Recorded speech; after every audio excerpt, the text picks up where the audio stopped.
Hi, this is Dr. Tory McJunkin. I wanted to talk to you about sacroiliac joint pain, and I'm going to show you where the sacroiliac joint is, and then talk to you about the painful condition that can be for people, and even some of the treatment options for people with sacroiliac joint disease. This is the spine model that you guys have all seen before. The back part here, the spinous process, and you can feel those if you bend forward and feel on your own back. Down here, so this is the lumbar spine, that's the lowest part of the spine. Down below here is the sacrum. So this area here that looks like a triangle, that's the sacrum, and then your tailbone attaches to that at the end. The iliac bone is this bone here, and it goes and connects over to where your hip is. So this joint here is called the sacroiliac joint. It's a large joint, it's a weight-bearing joint. All the weight of your body from the upper extremities comes down your spine, goes through the sacroiliac joint, or comes through the sacrum, goes through the sacroiliac joint to the iliac bones, and then through your hips and down your legs. So it's a very important joint that we have. As you age, that joint starts to fuse. Some people will get arthritis in that joint. Very common cause of low back pain. When people have pain in the sacroiliac joint, typically it feels like low back and buttock type pain. Usually it doesn't radiate below the knee, although occasionally it will.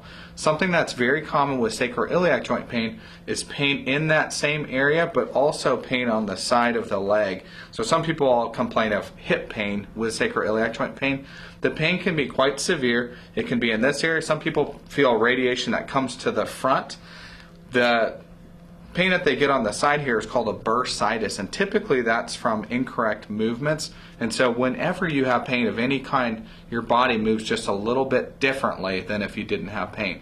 And that causes incorrect movements in this joint and also along that bursa. So oftentimes we can push on this, and there's a couple different maneuvers that we can do as physicians to test if you have pain in that joint.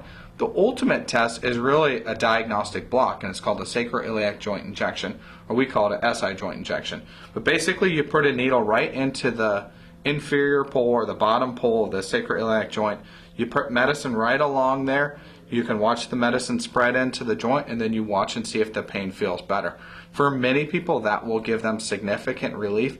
The other things that are commonly done for this condition is physical therapy, active release techniques. So there's some strong ligaments and muscles that come into this area. All of those things need to be relaxed, and then the ultimate goal is to get you moving in the proper way. So what we try and do as pain doctors is get you out of pain, whether it be from an injection or acupuncture or some other kind of treatment, get you out of pain and get you into some therapy and try and get that correct movement. Because if we do an injection and you keep moving the same way that you're moving before, the sacroiliac joint pain will come back, and oftentimes the bursitis will come back too. Many times we'll treat both of those conditions at the same time.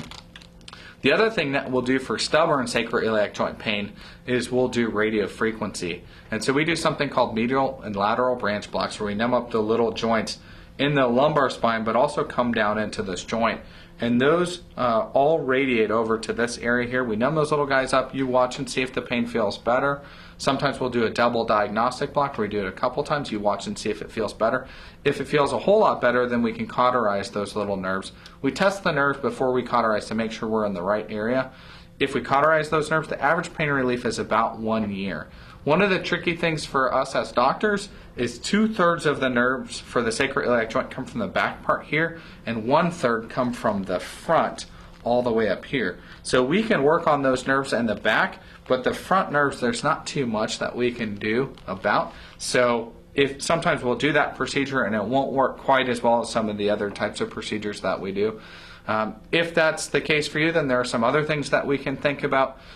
Sometimes we'll think about things like spinal cord stimulation, which is a pacemaker for pain. Obviously, you want to continue to do stretching, exercises, active release techniques. All of those kinds of things are really critical. Another thing that some surgeons will do is they'll actually fuse that joint. They have a minimally invasive way to fuse that. There are only certain surgeons who actually do that procedure, and that's for really, really rare cases who don't respond to any other treatments. So that is sacroiliac joint pain. I hope that's really beneficial for you. If you have any questions or comments, please visit us at ArizonaPain.com. Thanks a lot.